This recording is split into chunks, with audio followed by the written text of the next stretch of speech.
Ladies and gentlemen, my name is James Phoenix, and welcome to the official X-Pound Lair of the Phoenix Wrestlemania recap. It's been a while since we've had one of these wrestling dedicated videos, so it feels good to get back to the roots once in a while, you know? And I'm not talking about Jimmy Fallon's band either. So, with that said, joining me, as always, are the rest of the Big Four. Of course, over there, typically for Showtime, Marcus Shadow. What's up? Really? Big to describe him? Really? I know. We're starting off a podcast with lies? Really? Well, why not? You know, WrestleMania and Raw usually start out with them trying to say that John Cena's talented. That too. Anyway, also joining us, of course, from the Gaming Zone and the Comic Zone and the new, what is it, Gamer What Radio? What is that? XGR, it's a little thing you may have heard called X-Pound. That's the word you use. X Pound Gamers Radio. There it is. Chriz them all. And Jim has now successfully gymmed his own company. Good job, Jim. Why not? Vince does it every day. He doesn't know what the hell's going on. Ooh. But we'll get into that. Indeed. And of course, our ever-present round lovable fun ball, the sad gamer Ricktor Hammer. Hello. Dad is on a roll. Dad is on a roll. Exactly. Also, something else we'd like to address before we dig into WrestleMania is that we do have a new logo. We're trying to, enhance our name as a brand, the X-Pound as a brand. So we've gotten a rebranded logo, and do check that out. There will be some skins pertaining to the new banners on xpound.proboards.com once we get a proper formatted version of the logo on there. So check out that. And I hope you like the new logo. Please let us know if you like it, don't like it. Comment on down there. Let us know. If you're a graphic artist and you think you could do a better logo, we'll be more than happy to consider it. Let us know. Also, new name. We are now X-Pound Entertainment. Indeed. Because we're going to be off enough, apparently. Because we have Vince Mole on our staff. Yeah. X-Pound. Get the W out. That's right. Somehow that's not as catchy. No, it's not. But anyway, yes, WrestleMania 29. Supposedly it was going to be the best WrestleMania ever. No. They did break the attendance record of over 80,000 people packed into the MetLife Stadium in East Rutherford, New Jersey. So we're going to dig right into this. The pre-show match that, of course, aired on WWE.com, the WWE YouTube channel, and, of course, the new WWE app, new version of which you can download now, update now. And that was Wade Barrett defending his Intercontinental Championship against The Miz. As I mentioned, unfortunately, none of us saw this match live, but it seemed like it was a pretty decent match. It was a good match to warm the crowd up before the full WrestleMania show kicked off. So that was a good idea for the pre-show match. It made sense. And The Miz did successfully defeat Wade Barrett via submission with a figure 4 leg lock to claim the Intercontinental Championship. Comments? Anybody? Not really.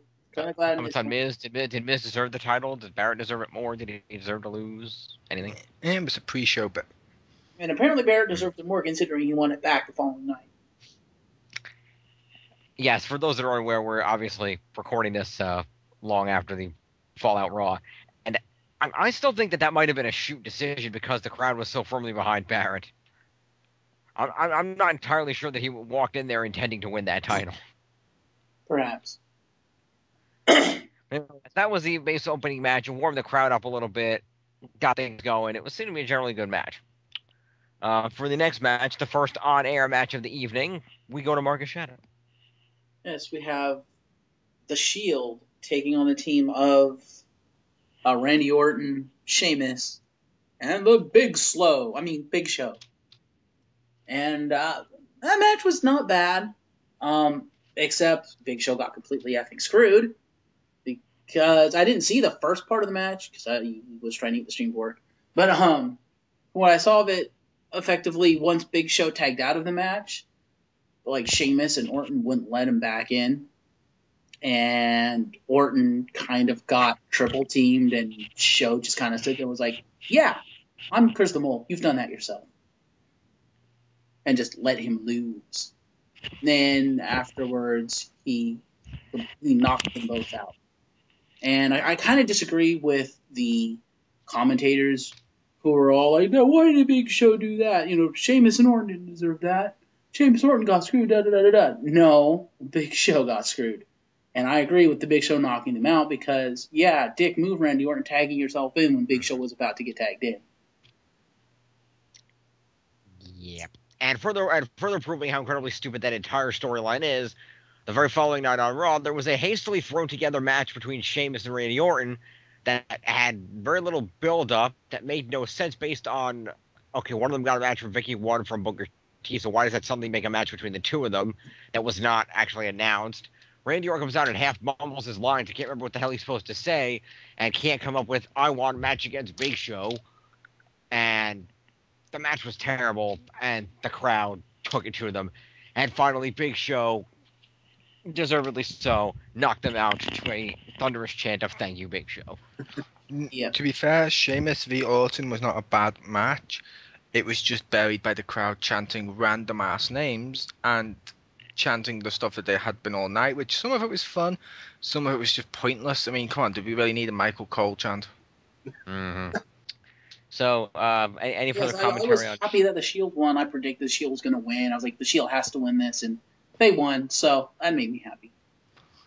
I thought the Shield would win. I honestly thought Orton would turn heel during that matchup. He didn't. He kind of did, even though they're not pushing him as such. In my eyes, he turned heel in that match. And in my eyes, Big Show turned face in that match, and that's all that matters. Yes, your eyes are what matters, no one else's. But no, he was kind of face because let's face it, it's Orton. He's got that cocky, I want to be the one to do this shit going for him. It's like before now with like in the Attitude Era with Austin, he used to do shit like that all the time. Orton has that element about him which they drew out, which I kind of wanted to see him go heel. I wanted to see him go heel so we could have Sheamus v Orton as a proper feud. Yeah. I mean, still, what Orton did was a dick move, and what Big Show did was justified. And like I said, I don't agree with the whole, why is Big Show doing this? He has no reason to be doing this. Da da da da. It's like, yes, he does. He was wrong. He deserves to kick some ass. Yes, I agree. I do agree with that. But at the same time, it's wrestling. I know. Heel grabs a weapon. Oh my god, you despicable bastard! You rot in hell. Face picks up a weapon to use it. It's like, oh my god, such innovation. Yeah. That's why I loved the crowd. That's why I agree with the crowd, because they realized, yeah, Orton did a dick move, so fuck it, we're gonna boo him. And then, yay, Big Show got retribution, we're gonna cheer him. Excuse me. Whew. Anyway, moving on to the next match. Indeed. Okay, I was waiting for either Ricktor or Jim to say about the match. The Shield match. I don't know, Ricktor didn't I thought it was a pretty good match. I did like the opening where the Shield was literally standing on these big separate fucking stages in the crowd so they could be seen by the cameras. That was kind of cool and kind of clever. Because when we were watching this, I remember the Fallen Angel, who also bought the pay-per-view, said that as he was watching it with us, he goes, "There's no way they're going to come through the crowd." And they did. I kind of liked my suggestion of a helicopter floats in near the ring and a ladder comes down when they get off that. But yeah, I'm not surprised they didn't do that. Entrance? Yeah. In another actually somebody else in another review that I mentioned said that should happen at next year's WrestleMania since it didn't in this year's. Yeah, that's what I said when I was. That's what I said when I was watching it. That would have been awesome. But yes, okay, we shall move on. Yeah. Mm-hmm. Next matchup, because there's me. Next matchup, in my opinion, one of the worst ones we've had in WrestleMania history, and let's not forget we've had Goldberg v Brock and the entirety of WrestleMania 2000. I'm referring to Mark Henry and Ryback. Yeah. Oh, that match was horrible. Remember the copyright. It's Mark Henry versus the Ryback. No, he's listed as Ryback. But yeah, it's Ryback and Mark Henry going in 1-on-1. Ryback loses. Okay, fair enough. The better wrestler actually won. I can't believe I'm referring to Mark Henry as a better wrestler, but that's what it's come down to. At the end of the matchup, basically, Ryback grabs him, goes to do the shell shock, does it in the middle of the ring, and looks like he's in pain from doing it, and that's the end of it. But yeah, what do you guys think? Yeah, that match sucked. And the way the match ended, for those who don't know, is Ryback picked up Mark Henry for a shell shock, and then his legs buckled, and Mark Henry just fell on him for the 1-2-3. Yes, Ricktor, that is how the match ended. It was fucking terrible. It was that bad. That's why Ryback had to hit the shell shock afterwards. But it's just to be fair with that, I can't believe I'm saying this. Isn't that kind of referencing or whatever the first time Hulk Hogan went to lift up Andre and he fell on top of him? Yes, but unlike Ryback, Hulk Hogan came back to actually body slam him and win that match.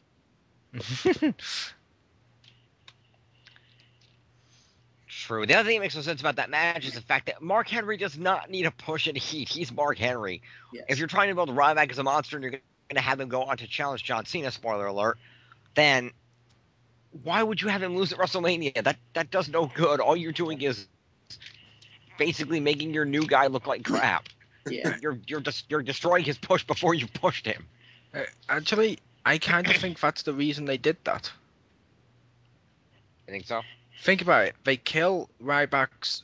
I can't believe I'm saying this. They kill his credibility or his push a bit like that, where like just having him lose like that to Mark Henry. They then make him look like a sore loser afterwards. It's perfect to then suddenly turn the crowd being like, wait a minute here, and then turn him heel. Except that because of the crowd that they had there for WrestleMania and the subsequent Raw and SmackDowns, it had the exact opposite effect and turned him into a mega baby face. Except for they did boo him they booed him this week on Raw. And again, that goes into... They had the kids in the crowd. Yeah, and again, yeah, there was a lot of kids. That's why they cheered Punk. Booyah! But no, there was a lot of normal people in the crowd this week. But like we said last week, they were just booing and cheering almost everything they weren't supposed to because they thought it was funny. True. And it was. Ryback is a face in my eyes, and again, that's all that matters. Mm-hmm. And in my eyes, Ryback is a load that should have been swallowed. Heyo. I can't believe I'm saying this. This is the one feud I'm cheering Cena. Really? Yep, because Cena's actually the better wrestler for once. That's how bad it's become. Wow. They finally found a way for you to cheer Cena. Jim, can we fire him? Mole's officially a Cena mark now. Can we fire Ryback mark? In all fairness, this could work out for the best, though. Because if this works out well, we could go to Extreme Rules, have them have some kind of crazy match, have Ryback fuck up his insane-looking finisher and nearly kill Cena, and then get himself fired. Then Cena's injured and Ryback's fired. True. Best of both worlds. You love Exactly. Part 1 and 2 coming to a cinema near you. All right, so what's the next match? Resistance is futile. Yeah, pretty much. Is the next one me? Yes, it's another you. Yeah, I couldn't remember this was the one I had too. Okay. Yeah. So the next match is Team Hell No defeating basically Dolph Ziggler and Biggie Langston. God, I hate that guy. Biggie Langston. You just hate him because he took the place of your favorite wrestler, Big Zeke. He is a repackaged Big Zeke. Although to be fair to Biggie Langston, he's still better than Ryback. Can I give Biggie Langston a new nickname? Okay. I hereby dub Biggie Langston Les Nipperab. Because he can't ever seem to keep his nipples in his fucking unitard thing that he wears. Every time he comes out, I think it's his right nipple is always outside that damn unitard. Can I just say to you, Mark? Man boobs are huge. Yeah, can I just say to you, Marcus Shadow? He has a face. He doesn't wear a name tag down there. True. But But no, sorry. Go ahead and talk about the match. Yes. Yeah. No, the matchup was it was an okay match. I mean, wasn't the worst on the pay-per-view, based on what we just said. But yeah, it wasn't the worst on the pay-per-view. It seemed better, but it was somewhat enjoyable. It was. Yeah, I thought the match was okay. I was not a fan of the outcome of the match. I thought Big Z Langston should have won that. See what I did there? No, getting it right. Tag team name is Ziggy and Biggie. Get it right. There you go. Yes, Ziggy. I thought Ziggy and Biggie should have won that personally, but no, they lost. And yeah, that just I just did not. Even though I'm a huge fan of Team Hell No, I love them both. I think they're both awesome. I did not think they needed to win that match. Oh, what do you guys think? I thought they did need to win it a bit, only because let's face it, they're the tag team champions. Having them lose to a new tag team that's as new as Dolph teaming with Biggie Langston would kind of hurt their credibility a little bit. Although I did like the fact during that matchup they did reference the 18 seconds from last WrestleMania with AJ doing the kiss and Daniel Bryan quickly taking advantage and almost getting the pinfall. Yeah, it's cool. That is good. But Jim, you've been oddly silent. What did you think of this match? Oh, like I said, I thought it was a pretty good match. It had some nice balance. It was a good back and forth tag team match. I said I'm a fan of 3 of the 4 guys in this match. Like I said, I think Ziggler certainly got potential. I'm kind of glad he finally won the World Heavyweight title because I think he deserves to be made better. I know Mole disagrees, but I think Ziggler has potential. I love Kane and Daniel Bryan. They're both great, and I certainly I don't expect them to win. It was cool that they did and maintained it because now they can have this big, more awesome feud that they're in now, where they're teaming with the Undertaker to feud with the Shield. So that's cool. Also, back and forth. What the hell match were you watching? Okay, not that back and forth, but after Kane got tagged in, he pretty much buried both of them single-handedly. I know. He's Kane. It's what he does. Yeah, pretty much. He's not Mark Henry, damn it. No, because Kane was in a watchable match. Oh. Yeah. And for the record, I don't get his Mark Henry's his tag. That's what I do. It's like, really? That's the best you could come up with? It's the most he can remember in a row. I suppose. My heart don't run on Kool-Aid. To be fair with Mark Henry, I did enjoy his Hall of Pain. And the Hall of Pain was clever. That worked for him. Yeah, that was clever. They need to bring that back more instead of just referencing it like, oh, look, he's going to induct someone else into the Hall of Pain every time he does a fucking move. It's like, no, the Hall of Pain's when he cripples you. I thought the Hall of Pain should have been either like the new name for the Strongest Slam or give him a new finishing move and call it the Hall of Pain. Like a submission move or something. Like, give him the Hoss of Pain and call it the Hall of Pain. There you go. That should be when he falls on him after they try to do a move and he pins him. There you go. Or back. The fall slash is his new finishing move. Which means we can now move on to your favorite wrestler. It's your section, Jim. I know. Well, I just want to ask for this section, Big E Langston. Does he remind anybody else of a young Tony Atlas, or possibly maybe a D'Lo Brown, Rodney Mack type? He reminds me kind of a Rodney Mack, Tony Atlas, without the annoying laugh. I agree. Let's just name a load of black wrestlers and say he reminds us of us. That's not racist. But you know who he really reminds me of, especially since he straight up jacked his finishing move? Let me guess, Ahmed Johnson or some other black wrestler? Yes, but not Ahmed Johnson. It reminds me of alpha male Monty Brown. Rocky Johnson? Straight up jacked the pounce. Of course, he only used it like once, but still, he still did it. I'm like, oh my god, he used the pounce. What the hell? Oh, hell, everyone else is doing it. He's basically the silent guy that follows around the guy wearing the belt. Does he remind anyone else of Virgil? There you go. Yeah, that's not too far off either, no. Anyway, go ahead, Jim. Yeah, anywho, so that was that. The next match was a rather interesting match, if only because Normally, a feud like this, you wouldn't expect to get a match on the card.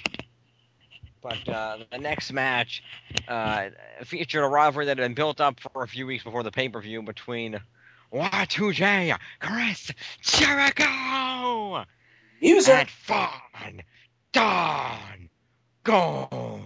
The next big thing. Exactly. So this was overall a pretty good match.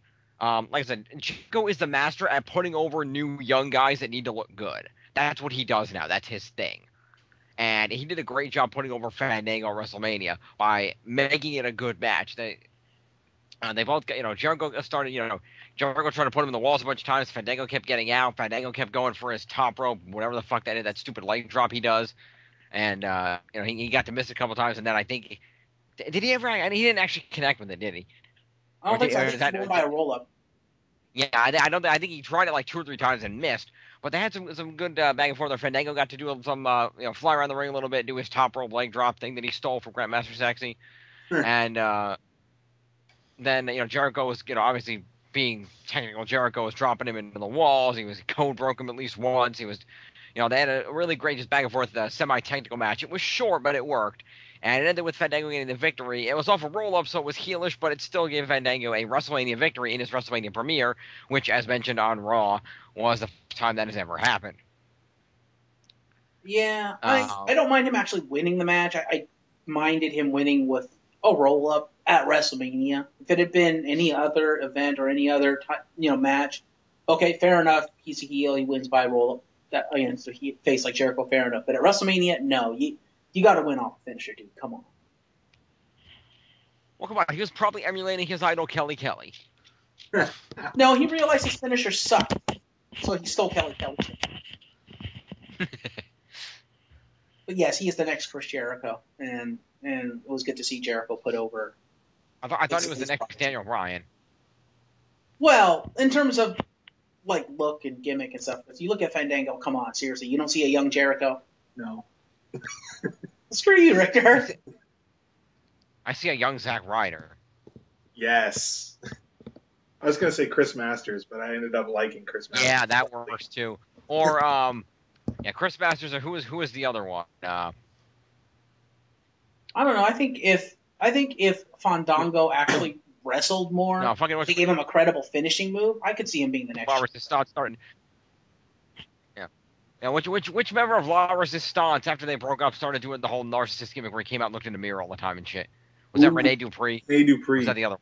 That was Dupree. Yeah. I don't remember the other one. Does that help? Sylvain Grenier. Oh. Which, I'm going to have to say, kids. Yeah. You're mentioning guys that looked in the mirror, it's their gimmick, like the masterpiece and all that, and you don't mention Lex Luger. You don't mention Lex Luger as the narcissist. That was awesome. The total package. He's also kind of crazy now, so. But I liked Fandango v Jericho. Unlike the others here, I actually like Fandango's finishing move. Although I will say, I agree with Marcus Shadow of basically Fandango. Look at him; he's got the look at me thing going for him with his gimmick and his I'm better than all of you with my crazy ass over the top thing with the fucking lights in the sky when he comes. It's so Jericho. It's just mixed a little more for the modern ages where the gimmicks that seem to be getting over nowadays seem to be more like dancing and shit. And he's got the glittery costume. Yeah, he has the glittery costume. It works. Fandango works. And I liked Fandango before all the crowds and shit started to get into him as a big fad with the cha-cha, la, la, la, la, la. But I love that the American crowd continued that tonight. That made my heart sore. Yep. Although WWE may kind of ruined it tonight, but we'll go there another time. But yes, the Fandango Jericho match, it was a technical matchup. I thought it didn't live up to its promise, and I feel the roll-up was Vince's way of deliberately making sure it didn't. Because, I'm sorry, that potential with Chris Jericho v Fandango, if with those two, based on what all the other matches are, to basically steal what Shawn Michaels always used to say, that had the potential to steal the show at WrestleMania. Like Shawn Michaels v Razor Ramon with ladder stole the show that year. You know what I mean? It had that potential, and it felt like WWE did everything they could at the end just to make sure it didn't steal the show. Mm-hmm. Which makes I could- sense because they had The Rock, Triple H, and Undertaker all three as main events. They probably were like, yeah, let's not make Fandango steal WrestleMania in his debut. That would have been awesome. But That would have immediately made him the new Shawn Michaels. I agree, that would have made him awesome. Also, That they would have made could him have the gotten new. away with it, though, because they could have said, yeah, that match stole the show because of Chris Jericho. Yeah. Which would make That sense. would've- Like, you could see Chris Jericho stealing the show no matter who's on the card. Yes, but the problem is if you have that match and then it steals it steals the show and you blame Jericho, who's immediately going to come down on Jericho for stealing his thunder. Yeah, but in my Chris opinion, Jericho, how dare you steal my thunder? but in my opinion, with that kind of, like you guys said, it makes Fandango the new guy from the Shield, who was the new CM Punk, who was the new Chris Jericho, who was the new Shawn Michaels. True. How's that for a bizarre thing? That There you works, go. that And works. But Shawn yes, Michaels, who was the new Kevin Bacon. Okay then. Anyway, yeah, overall it was a great match. Fandango Jericho, great match. Fandango did defeat Jericho with a roll up off a minor distraction. So overall, good match. It worked. Before we move on, I will mention that this match was followed up by a absolutely horrible performance by P Diddy, who was joined unfortunately by the chick who sings that annoying WrestleMania song, and I don't even know what the hell they call her. Hey, that was not the annoying WrestleMania song, if it's the one I'm thinking of. It's awesome when she sings, I'm coming home, I'm coming home. It's just ruined when second he starts to sing. Ah, okay. Yeah, but to be fair, Anyway, Chris, she didn't do it any favors that night, because if you looked at her, and no offense, Chris, but when I saw her during that performance, all I could think of was Kristen Stewart at the Oscars. Just, she did not want to be there. She did not want to be singing that song. To be fair, I said the same thing during it. If she looked bored out of her ass, but the reason I think she looked bored out of her ass, I'm sorry, she deserved to look bored out of her ass, because as she was singing the bit where it was the solo, he kept fucking singing over the top of her with his crappy little rap. This is That would be the case where she'd be like, okay, so the one job I have is to sing this solo, and now you're basically making it no longer a solo. Yeah, okay, fuck you, I'm done. Yeah, but to be fair, as Ricktor just pointed out, it's P Diddy. He was the headliner. Yeah, he's an asshole. Yeah. I would expect him to do that. You want to talk about narcissistic? And no talent. That'd be Pete. Yeah. Narcissistic and no talent. That reminds me, how are you today, Jim? Oh, Now Jim needs to start talking about himself in the third person. The Phoenix does not approve of it. The Phoenix mustachio question. anyway, what's the next match? The next match. For the next match, we're gonna go over to Marcus Shadows and tell us a little bit about the World Heavyweight Title match. Yeah, okay. So it's Alberto Del Rio with his personal crippled ring announcer, Ricardo Rodriguez, taking on a real American, not the real American. Oh, hell no, not the real American. A real American, Jack Swagger, with his little crony mentor, father figure person there, Zeb Coulter, who Jim looks up to because, boy, does that guy have a great mustache. If Jim gets enough levels, he evolves into that guy. Yes. Yep.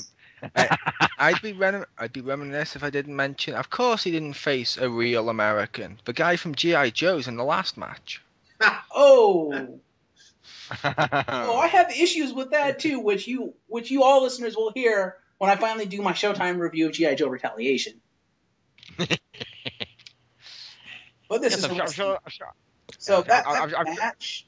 I don't remember a lot of that match, to be honest. That match was probably a decent match. To me, it was kind of boring. And, as predicted, Swagger didn't win. So Yay. Yeah.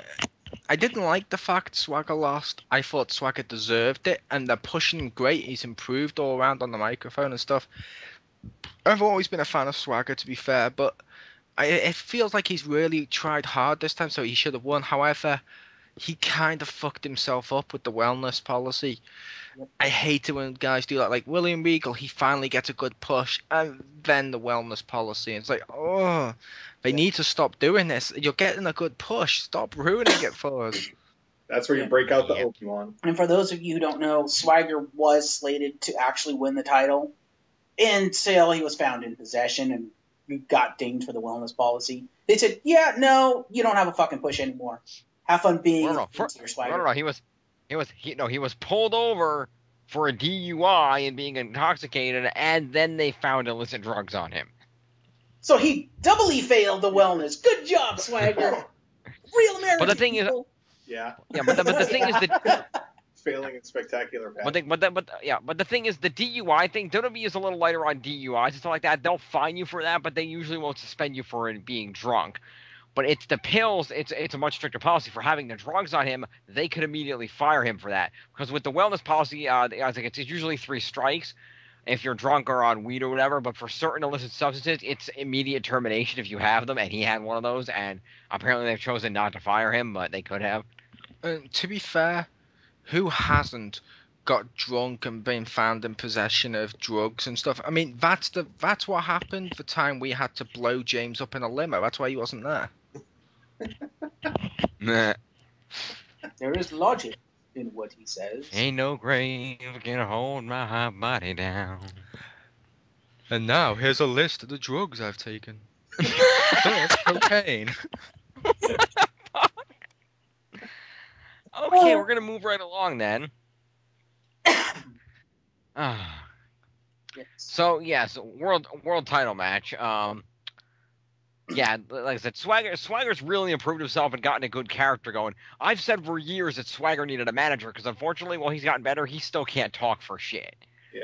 And giving himself Coulter was the best move they could have possibly done. And I think with Triple H in charge, he's realized how important managers are, and he started bringing back managers, like using people like AJ as valets, bringing in Zeb Coulter, using Vicky as a strong manager before she became the GM.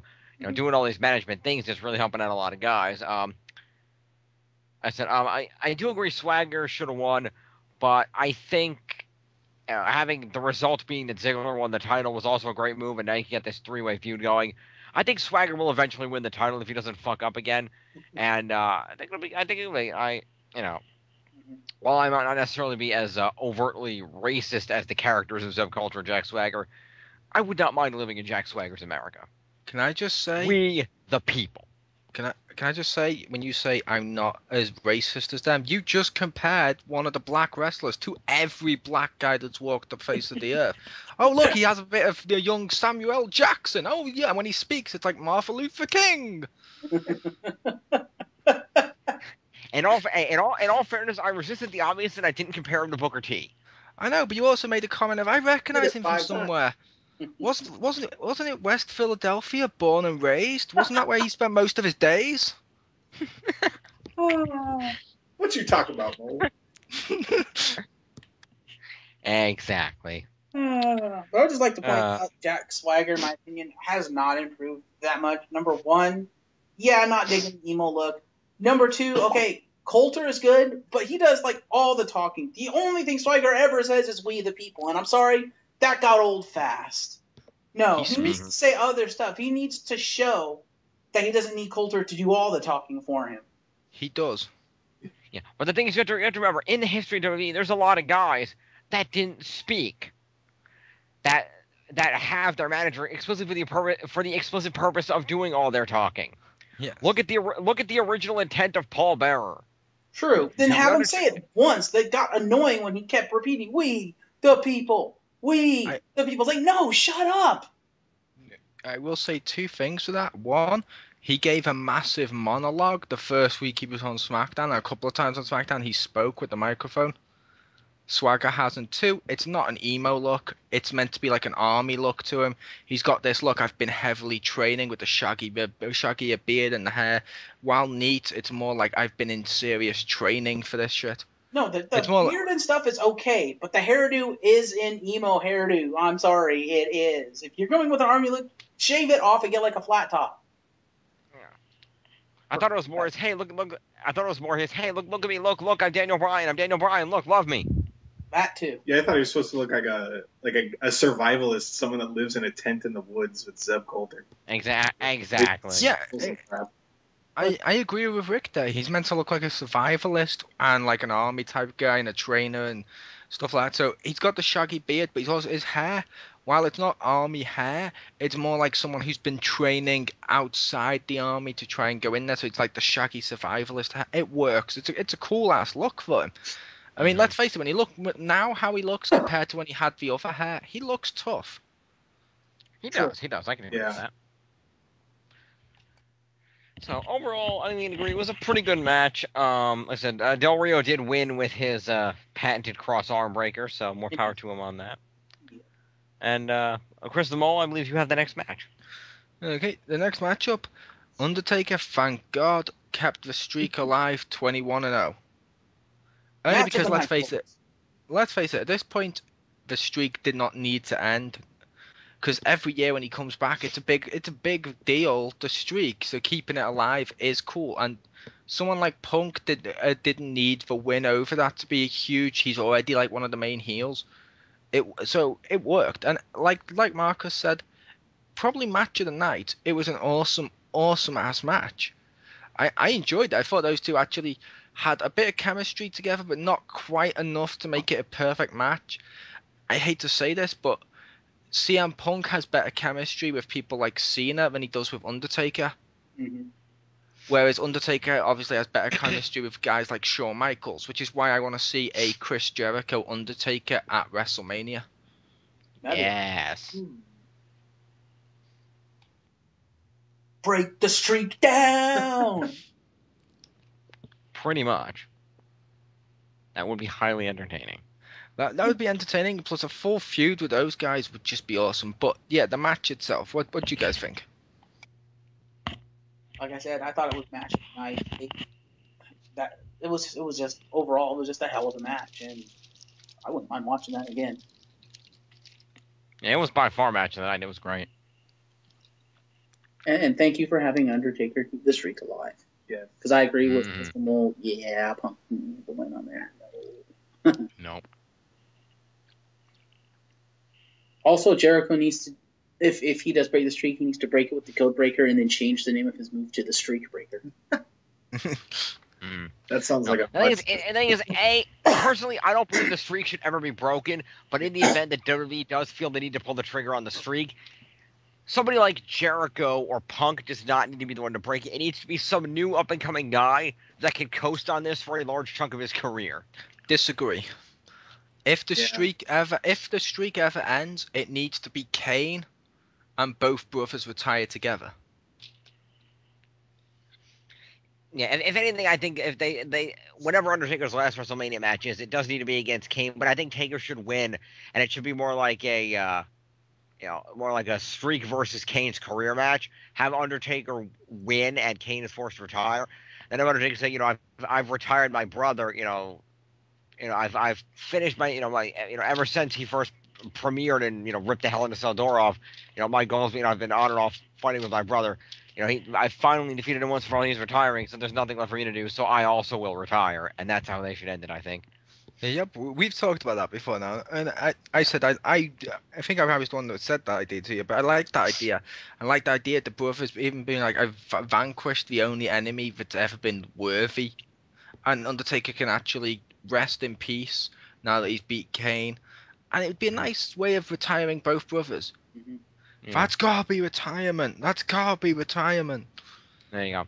I think what they should do is they should have that happen. Then after the match, have them both standing in the ring and kind of, looking at looking at each other, kind of get up and look at each other afterward and just kind of nod. And have Kane lift the arms up and do the fire, and then as the fire goes up, Undertaker drops the lights down, and they have to do their speech, and then it comes back up, and as the lights come back up, the smoke and the fire and everything are just gone, and just the very last thing, just sitting in the center of the ring is the urn, and on the left side Kane's mask, and on the right side Undertaker's hat. That's just where they leave it. Yes, Which except means- for the fact that Undertaker doesn't wear a hat anymore. Okay, well, he can wear a hat for that last match, because he can go retro. And also the fact whoever grabs the urn is meant to be able to control Undertaker if they use it. When they do, which they didn't in the last feud with CM Punk, but to me that always implies they do that. Oh, it's so nice. Heel of the week runs out, grabs the urn, and now controls the Undertaker. Yeah. And then tries to control the Undertaker, and then all of a sudden realizes, oh shit! Now that the Undertaker is gone, the magic doesn't work anymore. He can't summon anything. It's just an urn. Yeah. Or have it just be the urn after they're gone, and then just have like a little smoke surround it, and the urn just kind of like gets sinking into the underworld and just disappear. That'd be awesome too. But yes, we shall move on, and I believe it's your match next if everyone's finished with the Punk Undertaker match. Yes, it is. In one of the highest stakes matches of all time, Triple H comes out of retirement for a retirement match. Exactly. You stole my joke. So yes, it is Triple H with Shawn Michaels in his corner because Shawn Michaels needs a paycheck, against Brock Lesnar with Paul Heyman because Paul Heyman Needs a paycheck. Those bingo, those bingo halls don't fund themselves. This is true. Yeah. So, overall, this match was It was better than the last one. Yeah, it was better than the last one. It got pretty violent. There was some nice back and forth. Triple H with the hammer, Lesnar with the chair, the pedigree on the steps. One of them grabbing and getting no-sold by a TV monitor. I don't remember which. Jim, Yes? I would like to mention, because it goes into something with this match as well. We forgot to mention, in the Undertaker Punk match, table buried the both of them. Because Punk put Undertaker on the Spanish announcer's table and then did the Macho Man Randy Savage Elbow drop. Arm drop. Elbow drop. Elbow drop. And the table did not budge. And Punk clearly injured his leg, which is why we didn't see him for 2 weeks. Also, with the Punk bit, when we moved on to the next match, you forgot to mention one small thing, James, and that is CM Punk's entrance theme was sung live by the band. Kind of bad. I didn't like their live performance. Yeah, same problem with the chick that sings the theme song is that unfortunately they wrote those songs 20 years ago. Yeah, and as I said before we started filming this stuff, to quote the great Danny Glover, they getting too old for this shit. Yep. But at any rate, yes, Triple H Lesnar, like I said, yes, Punk did have but that wasn't the only reason. They also kept Punk off TV because they were really afraid with that crowd they had that night that he was going to get a huge face pop and it was going to ruin what they were doing. So they intentionally kept him off TV, but he was in the building.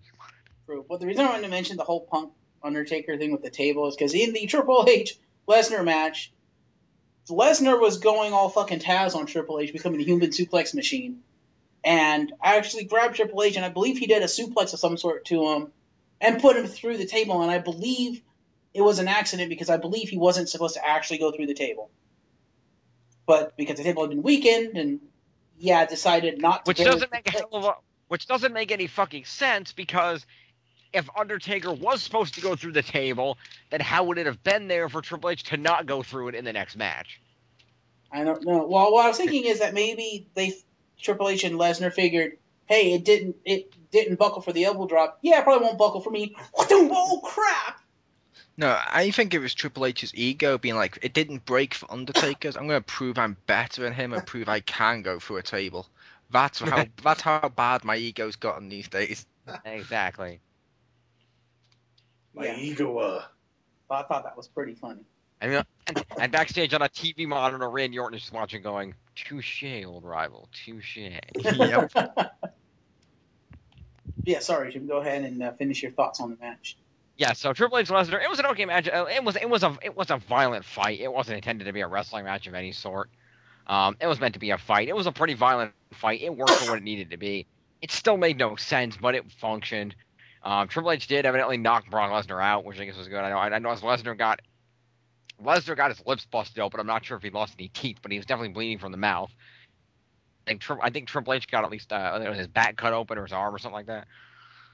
Oh, But there was blood. It was a violent match. It wasn't it wasn't as good as previous matches, but it functioned for what it needed to be. It worked. It was an acceptable match. it was better than It's Now some acceptable. matches. Now acceptable is not acceptable for WrestleMania, but And like Which I, said, I it's have better to- than the previous matches, but the part of that match that made it a worthwhile match for me to even watch was seeing Paul Heyman get Sweet Chin Music by Shawn Michaels. That was worth the price of admission. that was good. That was good. I agree, and I just wanted to point out, kind of funny, because we've discussed this in the past. Every one of Brock's feuds since he's come back have had some sort of real blood in it. Mm-hmm. Mm-hmm. Because they're not allowed to we're not allowed to blade job anymore, and like obviously he busted Cena open a couple of times. He's been bust open with Triple H where he just refused to fucking put his arm up against the ring post. Mm-hmm. Mm-hmm. Brock Lesnar bringing legitimacy back to the WWE. Brock Lesnar setting the stones in place for a Ric Flair return. Nah. I was gonna say, I think ever since he signed a Legends contract, I think Flair is sneaking around and paying dudes to play a job. Here comes the woo. Bam, bam, bam, bam, woo, bam, bam, bam, bam, bam, woo, bam. Hey, I'm just picturing Brock in that big fucking robe with the feathers. With that his little- I'm picturing that too. And is anyone else turned on? No, no, no, no. Oh, I'm sorry. It's no leather pants. Continuity. Yeah, it's a wrestling one. I had to. So anyway, we're gonna move this. We're gonna move this back along to Marcus Shadow to wrap up WrestleMania. the 'Cause home we're stretch. coming home. We're Have coming home. good news. Oh, WWE the wor- title, championship title on the line. WWE champion, the Great One, The Rock, versus the challenger, John 5 Moves of Doom Cena. Okay, he has like 6 now, but still. The match actually wasn't a terrible match. It was okay, given who was in the match. Rock definitely carried that match. I'm sorry, he did. He also got really, really injured in that match in a stupid move. He's like, yeah, I'm not going to have surgery even though I have no groin muscle now. It's like, wait, what? Dumb, Rocky, dumb. You don't touch the people's strudel. The people's strudel is now limp because he's got no muscle. But yes, the match was okay. Rock lost. I'm strangely okay with The Rock losing. I'm not okay with the events surrounding his loss because I was always a proponent of if The Rock was going to lose and if Cena was going to win, it had to be for a Cena heel turn. And they didn't, and they basically brought back the status quo, and that kind of pisses me off.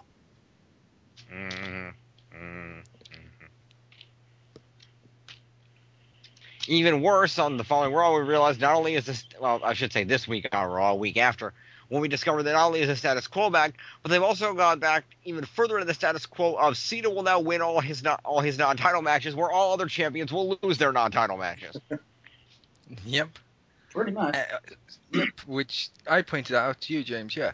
Every That's why I brought it champion. Every champion on Raw lost, except we know when it comes to Cena, he's not going to. Yeah, Mhm. so it's like, yeah, no, that's fucking bullshit. How Yep. I will say the Rock Cena match is a match, not a bad match. It wasn't as good as their first match, which No. is a shame, because I get what they were doing for this. I don't like Cena, but I get what they're doing for this. It was the passing of the torch. It was Hogan v Rock, again for the new era.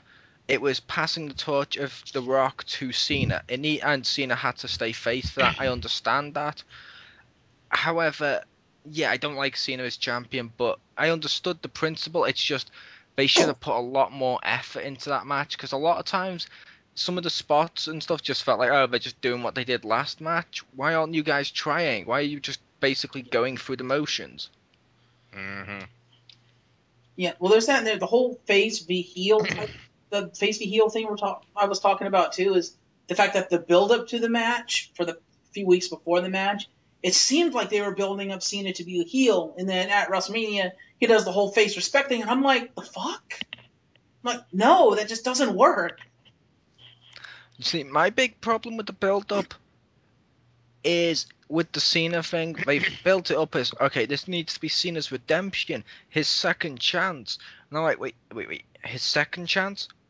How many championships has he had? Why is this one suddenly his second chance? He's had more championships than most people. Yeah. No, it wasn't a second chance at the championship. It was a second chance at beating The Rock. Yeah, but he also worded it in, this is also my second chance of getting that title, of having it back where it belongs, so that I can say the champ is here, and the fans, they'll embrace me once more. Oh, I don't care. It's a case of, we don't care. You're building this up as a big second chance. Who gives a shit? You should have built it up as the passing of the torch. That would have been much more awesome. Which, ironically, the first match was built up more like that. Yeah. Yeah. But the problem with that is the fact that it's good to pass the torch, but you really should be passing the torch to a guy who's probably going to retire in like 3 years. Yeah, but I can see the reasoning behind this. I can see them doing this. Then when Cena does retire, eventually when WWE finds its new big face, Cena will probably come out of retirement and pass the torch to him. Yeah. Ryback, Yeah, they should have built this unfortunately. as more of a Rock Hogan match, and they didn't. And you're absolutely right, Chris. They built the first Rock Cena match kind of like that, and the Rock won, which I was absolutely ecstatic about. But then with this one, it's like with the build up they had to it, the outcome did not match the build up at all. Mm-hmm. And that kind of pissed me off. I'm like, yeah, so it's effectively, to me, it felt like it wasn't even a passing of the torch. It was we're reestablishing the status quo, which is like, yeah, fuck you, WWE. And Jim doesn't care. Twice in a lifetime. What do you think, Ricktor? I don't know. I just well, it's really mean, but I'm like, oh, with Rock actually getting injured, at least for that aspect, I was like, oh, now he has a legitimate excuse to never show up again. So I was pretty sure he was going to lose and that he was just going to disappear like he did, was it 7 years ago or whatever? Mm-hmm. So I'm pretty sure he'll. Well, no, because the plan was he was going to be on Rock the next night, and they were going to set up at WrestleMania 30, Rock versus Brock. Theoretically. That's what they were intending to do. That was the plan. That's why they had to rewrite the show that last week on Raw, like an hour before it was supposed to air, because Rock flew back to LA and apparently didn't tell anybody. And so then they had to rewrite the entire show because they had that whole big promo segment planned out. So they had to rewrite it. Like, all right, Cena, come out and do something. Yeah, well, to be fair, we have argued about that one. Because like I pointed out, the dirt sheets say, oh yeah, WWE's furious with The Rock. He never told anyone. Then suddenly the information comes out that The Rock did tell him he was injured and flew out. And suddenly the dirt sheets cover their own asses with, yeah, he never told anyone. He may be legitimate injured, but the reason of this concern was because he didn't tell anyone. And like, you're just covering your own asses because you heard The Rock isn't there, and that's all you went with, and just wrote up an entire fucking story of fiction. Oh yeah, I saw one article where somebody was like, The Rock supposedly furiously stormed out of Raw early this morning and flew back to LA because apparently at last night's WrestleMania, The Rock was supposed to retain the title and then Dolph Ziggler was going to cash in his Money in the Bank briefcase. But at the last minute, they pulled the trigger to do the scene, and The Rock did his job, but he was pissed about it, and so he refused to be on Raw the next night. It's like, no, you're a fucking idiot. Yeah, for one blaringly, blatantly obvious thing that people seem to forget, Dolph could only cash in on the SmackDown champion. I'm aware of that. And the ironic thing, in the very long list of comments under that article, everybody was fucking arguing about that point. Half the people were like, well, no, it's a Money in the Bank case. You can cash it on anybody. It's always been that way. And the other half were like, no, you morons. It's a SmackDown case. That's why it's blue. Cena had the Raw one, and he fucked it up. Yep. I totally forgot that. Yep. That's neither here nor there. So that's WrestleMania in a nutshell. It was an okay pay-per-view, I guess. It wasn't a great WrestleMania, but it was a decent pay-per-view, in my opinion. Yeah. I can agree with that. So let's go around. Score out of 10 overall for the pay-per-view. I was going to say with my final thoughts of the pay-per-view, I was going to say overall, not a bad WrestleMania. It was definitely worth buying. It had some problems in it, but to be fair, most WrestleManias have in the recent years. However, my main problem with this year's WrestleMania is the build-up. Undertaker CM Punk's build-up was kind of bad, really. It was kind of like, they're just looking for an excuse to fight. Brock Triple H, like James mentioned, Triple H coming out of retirement for a retirement match. The Rock Cena seemed to have no effort behind it, and these three are the main events. I got more of a build-up from Fandango v Jericho. That shouldn't be the matchup I got the most build-up from. Especially since they started that build-up like 2 weeks before WrestleMania. Yeah, although you could argue maybe the Shield v Sheamus, Randy Orton, and Big Show had more build-up, but Big Show is only inserted into that during this month. Mm-hmm. That would have been better if Ryback had actually been in that matchup in terms of logic sense. And I don't know, let's make it Big Show v fucking Mark Henry if you wanted to turn one of them face. Although that wouldn't have been a better match. Well, actually, probably would have been. But you know what I mean? It just would have made more logical sense. Or let's scrap the Mark Henry match and let's have a Divas match. Yeah, I agree. Or even better, something else we should probably mention. You know, let's I have an idea. Let's scrap the Mark Henry match and have the advertised 8-person intergender tag match that didn't happen. Yeah, or that. Which, like I said, the build-up for it was pretty bad. The aftermath's been enjoyable. The pay-per-view itself, overall, just on what was there and the build-up, though, I'm probably going to give it a 7.5 out of 10. I mean, it had moments that were good, but it just wasn't up to the WrestleMania name. I would also just like to point out, and I believe I pointed this out before, is this not the first WrestleMania ever that failed to have a Divas or women's title match? I believe it may be. Yeah, I disagree with that. No, you need that. No, you're marrying the women. Fuck you, you sexist pig, Vince McMahon. Although, to be fair, one, it featured a diva with AJ, and two, the main event featured an actor from such things as Doom versus an actor from such things as Fred the movie. Was Doom that was not better Divas movie. match? Was that not a Divas match? Well, no, it featured an actor from movies like Fred versus an actor from movies like The Tooth Fairy. Tooth Fairy was still a better movie. And to be fair, Tooth Fairy was a better movie than Doom. Fred was a better movie than Doom. I don't know. I've never seen Fred, but I like Doom. I feel sorry for you. I'm sorry. I believe Dante has like a special layer of hell for people that like Doom the movie. I'm kidding, but yeah, like I said, 7.5 out of 10. And I agree. I don't know. But I'll let you guys do your final thoughts. I pretty much already did my final thoughts, and I'll have to say I agree with Chris the Mole, 7.5 out of 10. Ricktor? Yeah, I don't know. When I looked at the results, a lot of them, I would say over half, I just didn't agree with. But, I probably should have seen at least some of the matches. They sound pretty good. So, I don't know. Just based off the little tiny bit I saw, I'd give it 6 out of 10. Okay. Yes, like I said, as I referenced earlier, just to bring this up, there was another advertised match of Tons of Funk and the Funkadactyls versus T-Road Scholars and the Bella Whores. But unfortunately, due to time constraints, because I don't know what the hell ran overtime, but Diddy has an ego the size of Triple H's ego. Well, that. It's because, as we found out on the top of the hour, Rick the Hammer couldn't make WrestleMania. I know, that made me True. But that match got pushed off the card due to time, and so they had to have it. And it's not like it got pushed off the card for time. It was a 5-minute match, because we saw it on Raw the next night. It was a 5-minute match. You really couldn't have made 5 a card for that match. See, Jim, according to the dirt sheets, I believe Brutus Clay stormed out the arena at WrestleMania furious because Fandango was getting a better dancer than him.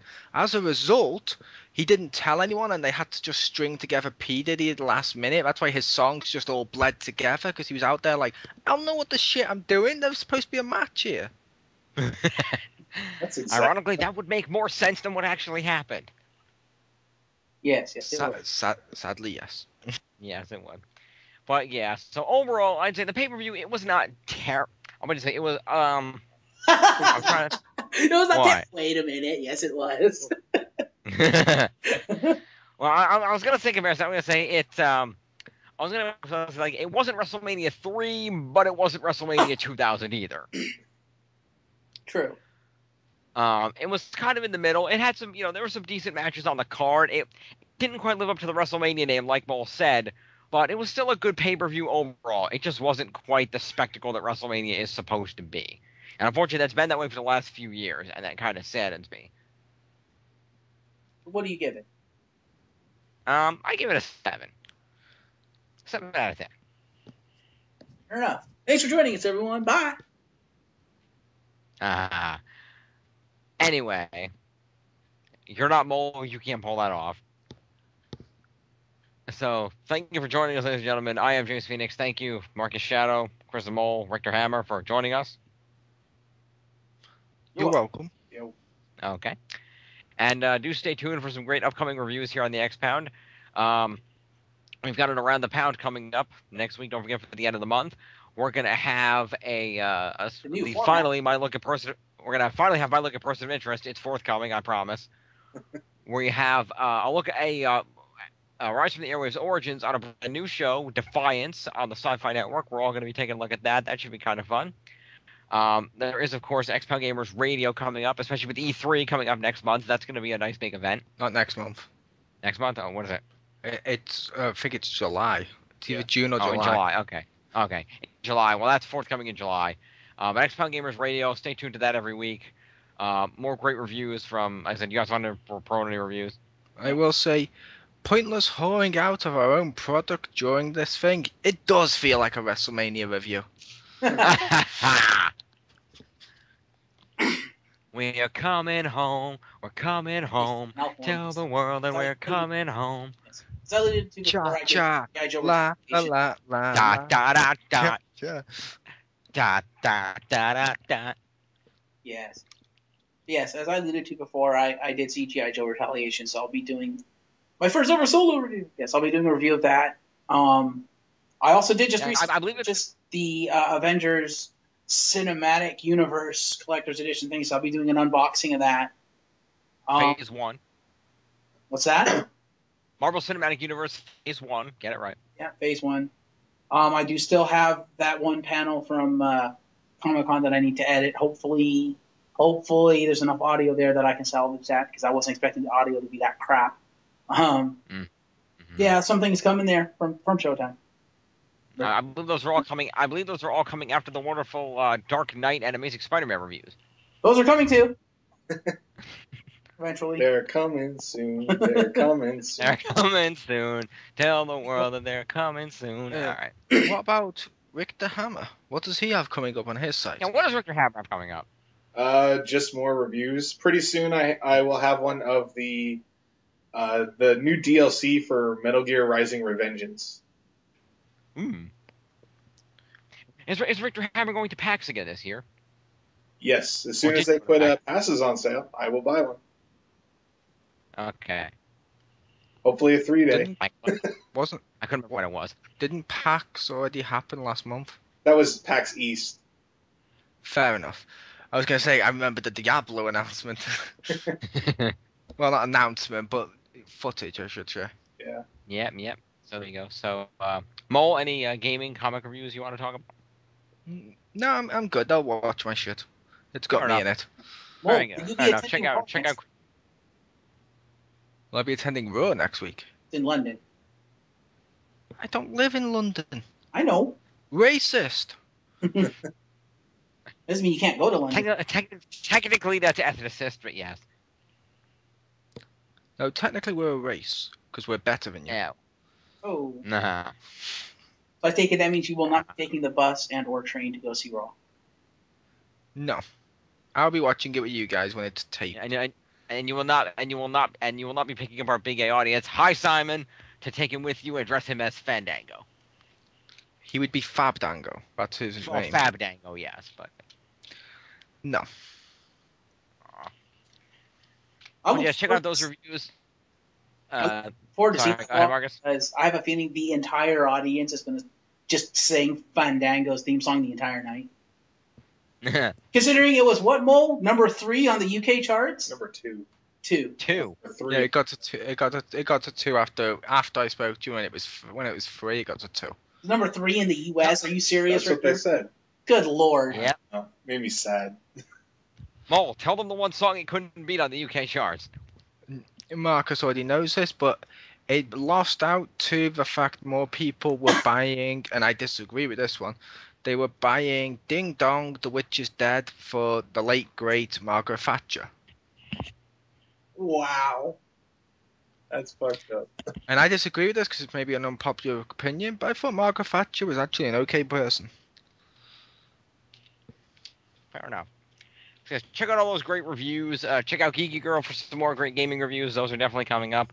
I believe she just finished filming one today. I don't remember what it was. Left 4 Dead. Left 4 Dead. Yes, that'll be coming up for her.